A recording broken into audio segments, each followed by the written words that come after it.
You ever stop to think about how someone actually gets their name on the ballot here in the Philippines? It seems simple, Yeah. maybe, just declare you're running. But that very first step, filing a certificate of candidacy, the COC, it's wrapped up in some pretty detailed laws. That's a really good way to put it. Yeah. What looks like just paperwork is absolutely the gateway, and understanding it kind of gives you a window into the whole legal machinery behind Philippine democracy. Exactly. And that's what we're getting into today. We're going to save you the headache of reading through, dense legal texts. We've waded through the 87 Constitution, the Omnibus Election Code, Batas Pambansa 881, if you're curious, plus Kamalik rules and even some key Supreme Court rulings. And our mission, really, for this deep dive is just to pull out the essentials of the COC process, make it clear, maybe even a bit interesting, and show you the legal thinking behind it all. Okay, so the COC requirement, where does it actually come from? It's not just some random bureaucratic hurdle, right? There's a basis for it. Oh, definitely not random. It's actually grounded right in the Constitution. Article IXC, Section 2. That section basically gives Comelec, the Commission on Elections, the job of enforcing all election laws. Ah, okay, so Comelec's mandate covers this. Exactly. And that includes setting the rules for, well, who gets to be a candidate in the first place. So the Constitution provides the foundation. Yeah. And then the nitty-gritty details are elsewhere. Precisely. The main source for all the specific procedures is the Omnibus Election Code, the OEC.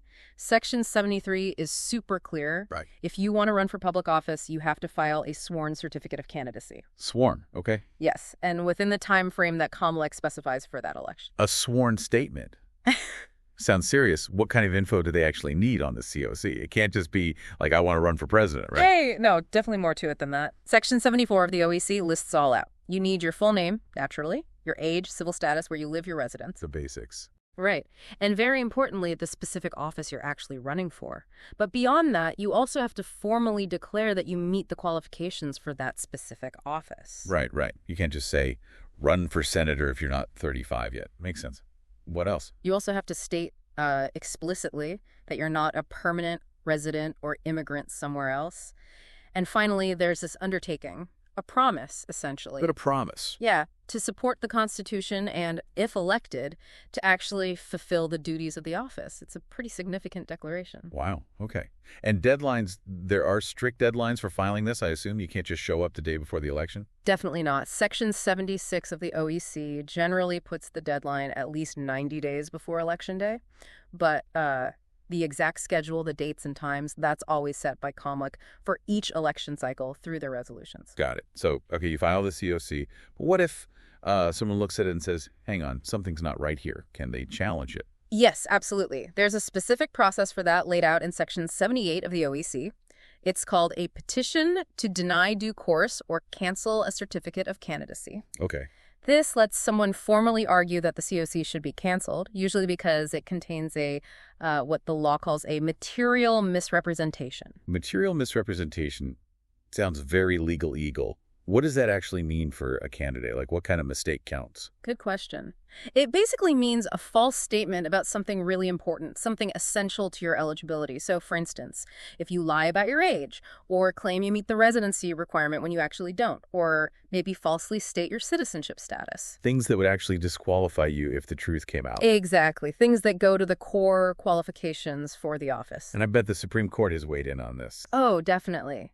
There's a key case, Wilostras v. Comelec from 2013. The court basically said, if you knowingly put false information about your eligibility on your COC, that counts as material misrepresentation. So intent matters. It does. It underlines how crucial honesty is when you fill out that form. It can lead to your COC being canceled. Okay, so let's say you file, it's accepted, no challenges or any challenges fail.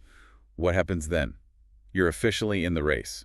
That's pretty much it. Section 79 of the OEC states that filing a valid COC means you're considered to have officially entered the electoral contest.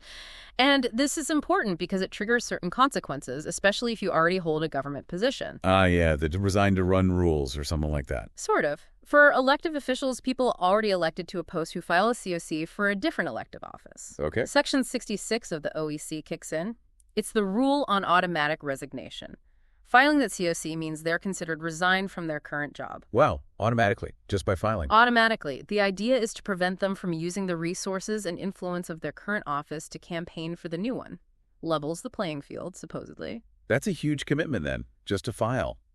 What about people in appointive positions, like cabinet secretaries or agency heads? The rule is similar in effect, though, based on COMELEC regulations, like Resolution 8678 from 2010.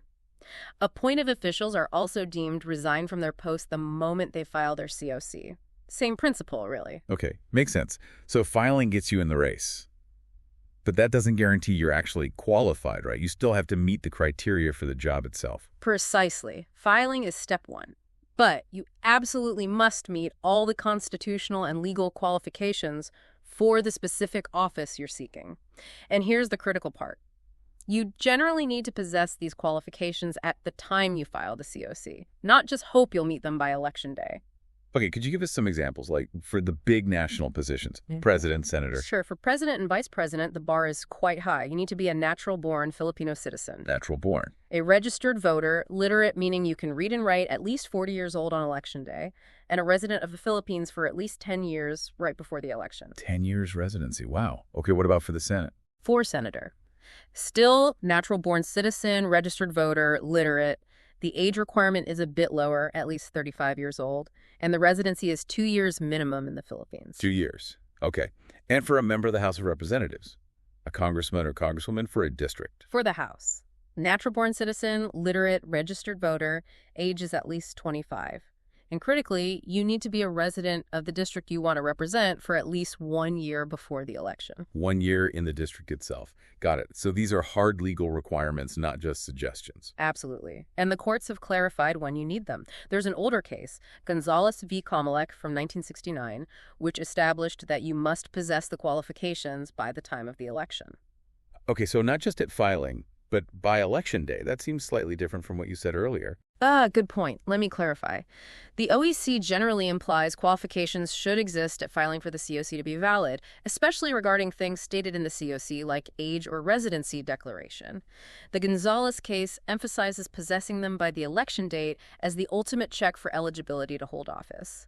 Think of it as needing the qualifications at the latest by election day, but false statements on the COC at filing can still invalidate it earlier. I see. A bit nuanced there. It is. And more recently, David v. Comelec in 2015 is a clear example of disqualification based on a false claim in that case about citizenship made on the COC. It shows the requirements are actively enforced. Okay. Now, plans change. What if someone files their COC, gets approved, but then something happens, they drop out, or worse? Can someone else take their spot? Yes, that's covered by Section 77 of the OEC, the Rules on Substitution. There are two main ways this happens, voluntary and involuntary. Okay, voluntary first. How does that work? Voluntary substitution is when a candidate just decides to withdraw their candidacy. They have to do it before Election Day. If they do, someone else can take their place. But that substitute has to file their own COC within the COMELEC deadline. And here's the really important part. This is only allowed for candidates nominated by registered political parties. So if you're running independent, totally on your own, and you withdraw. No substitution allowed. That's it. The Supreme Court confirmed this way back in 1980 in Dumlao v. Comelec. Independent candidates can't be substituted if they voluntarily quit. Interesting distinction. Okay, what about involuntary substitution? What triggers that? That happens under more serious circumstances. If the official candidate dies, is disqualified by a final judgment, or becomes permanently incapacitated. Okay. In those cases, a substitution is allowed, but the substitute must belong to the same political party as the original candidate. Same party affiliation. Yes. And they have a very tight deadline. They have to file their substitute COC before noon, midday, on Election Day itself. Right up to the wire then. Okay. Now, switching gears slightly, I often hear the term nuisance candidate thrown around. What does that actually mean legally? You're right. Nuisance candidate. Section 69 of the OEC addresses this directly.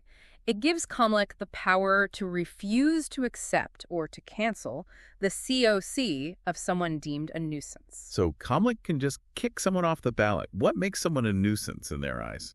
Well, there are specific criteria. It's not arbitrary. First, if their candidacy seems designed purely to confuse voters because their name is very similar to another, more established candidate's name. Okay, the name game. Second, if it's clear they have no bona fide intention to actually run for the office, like Yeah. they're not campaigning, they have no platform, no resources, it's just not a serious attempt. So lack of genuine intent. Exactly. And third, if the candidacy appears intended just to mock the election process or, bring the whole system into disrepute. So it's about intent and seriousness, not just popularity or likelihood of winning. Precisely. It's not about judging their chances. And COMLEC usually holds a hearing process. The person gets a chance to argue why they aren't a nuisance candidate. There's due process involved. Okay, that's important. It really sounds like Kamala plays a massive role in managing this whole COC phase. Absolutely central. Beyond the OEC framework, COMELEC issues detailed resolutions for every election. These resolutions are where you find the really specific stuff.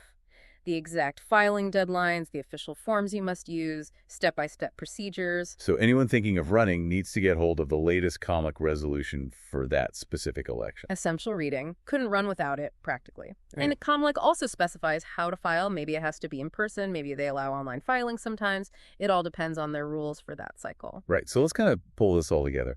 We started with what seems like a simple form, the COC, but we've seen it's rooted in the Constitution, detailed in the Omnibus Election Code, requires specific sworn info, has firm deadlines.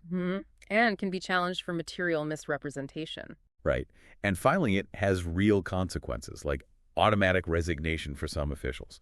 Plus, you still need to meet all the qualifications for the actual job. And don't forget substitution rules for parties and COMELEC's power to deal with nuisance candidates. Yeah, and COMLEC orchestrating the whole process with specific rules each time. Exactly. It paints a picture, doesn't it? Understanding these nuts and bolts really demystifies a big part of the Philippine election process. You see the legal scaffolding that's built to try, at least, to ensure fair and legitimate contests. It really does.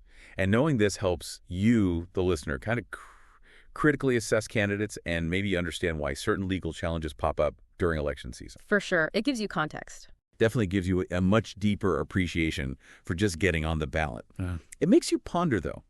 What does this incredibly detailed, very regulated system tell us about how much importance is placed on electoral integrity here? What are the upsides of such a comprehensive approach? Maybe fewer ambiguities. But what about the downsides? Does it make it harder for some people to run? Does it invite legal challenges? Good questions. Yeah, just some final thoughts perhaps for you to chew on. Things this deep dive might spark about democratic processes, not just here, but maybe everywhere.